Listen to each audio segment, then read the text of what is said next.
This is how China plays. हाल ही में एक खबर आती है दैट चाइना और रशिया ट्रेड कर रहे हैं प्रो बार्टर सिस्टम। अगर आपको नहीं पता तो मैं बता दूं दैट किसी गुड्स के बदले गुड्स देना, जहाँ पे करेंसी यूज नहीं की जाती। रशिया चाइना बार्टर सिस्टम के थ्रू ट्रेड कर रहे हैं वेस्टर्न सैंक्शंस को बाईपास करने के लिए। नोटेबली ये खबर एक ऐसे समय पे आई है जब ट्रेजरी सेक्रेटरी स्कॉट बेसेंट ये बात कहते हैं दैट चाइना को अगर हम कर्टेल कर दें तो रशिया यूक्रेन वॉर 90 दिन में रुक जाएगी। Additionally Keith Kellogg US envoy to Ukraine भी ये बात कहते हैं दैट अगर हम चाइना को रोक दें तो ये वॉर कल ही खत्म हो जाएगी between Russia and Ukraine. Sir ये न्यूज़ चाइना द्वारा प्लांट करी गई है मीडिया में। Now why I am saying this. Sir China और रशिया आफ्टर सैंक्शंस कब से ट्रेड कर रहे हैं? It's more than 3 years। Suddenly news आ जाना और एविडेंस भी मिल जाना मीडिया को, that is quite suspicious. But you might be ask कि चाइना को क्या जरूरत पड़ गई?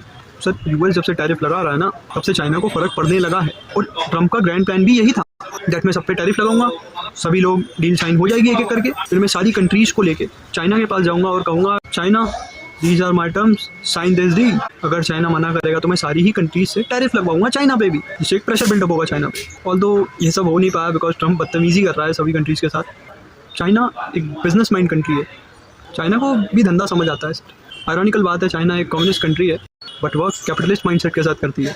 चाइना का जो एक्सपोर्ट था यूएस में वो साउथ ईस्ट एशिया में डाइवर्ट जरूर कर दिया चाइना ने, बट यूएस एक बड़ी मार्केट है, US has purchasing power which any other country does not have.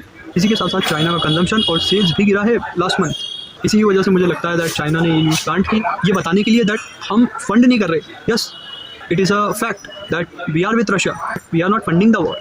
Although do let me know your thoughts in the comment section, do follow my page. Jai Hind.